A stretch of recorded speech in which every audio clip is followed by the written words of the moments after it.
पुराने जमाने की बात है। एक छोटा सा गांव था जहां लोग सादगी और ईमानदारी के साथ अपनी जिंदगी गुजारा करते थे।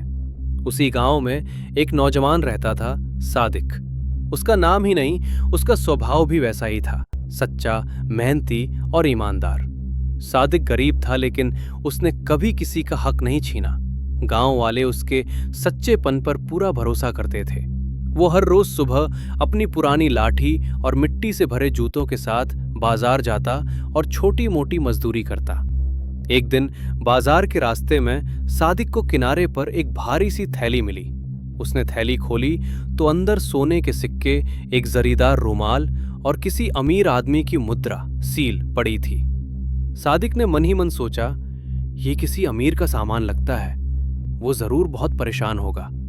उसके अपने पास पैसों की कड़ी कमी थी, लेकिन उसने बिना किसी लालच के फैसला किया, ये एक अमानत है और इसे इसके मालिक तक पहुंचाना ही होगा। बाजार में इधर उधर तलाश करते हुए सादिक एक बड़े ताजिर तक पहुंचा, जो बहुत परेशान खड़ा था।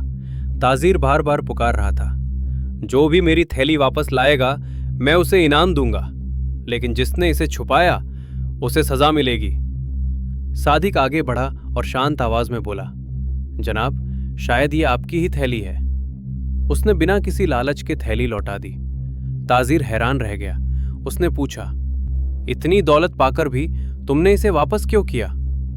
सादिक हल्की सी मुस्कान के साथ बोला, क्योंकि ये मेरी नहीं थी, ईमानदारी ही असली दौलत है। ये सुनकर ताजिर ने उसे परखने की सोची। उसने ऊंची आवाज में कहा, मेरी थैली में 50 सिक्के थे, लेकिन इसमें तो 45 है, जरूर तुमने ही चुराए होंगे। गांव वाले जमा हो गए। सबकी नजरें सादिक पर थीं। एक झूठे इल्जाम ने उसका दिल तोड़ दिया।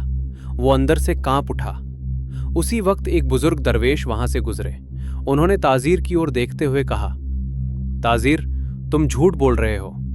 तुम्हारी मुहर पर 45 लिखा है, यानी तुम्हारी थैली में हमेशा 45 ही सिक्के होते हैं। ताजिर अब पूरी तरह शर्मिंदा हो चुका था। उसकी आंखें झुक गईं, आवाज कांप गई। वो जमीन पर बैठकर बोला, मुझे माफ कर दो सादिक, तुमने मुझे ईमानदारी का असली मतलब समझा दिया। उसने सादिक को इनाम देना चाहा, लेकिन सादिक ने विनम्रता से सिर हिलाकर कहा, जनाब, मुझे किसी इनाम की जरूरत नहीं, मैंने बस अपना फर्ज निभाया है। उसी समय दरवेश मुस्कुराते हुए बोले, बेटा, जो इनाम तुम ठुकरा रहे हो, अल्लाह वो तुम्हें और बेहतर रूप में लौटाएगा। इन बातों के कुछ ही दिनों बाद ताजिर ने सादिक को अपनी दुकान का सरपरस्त बना दिया। अब सादिक सिर्फ एक मजदूर नहीं था, वो भरोसे और सच्चाई की मिसाल बन चुका था।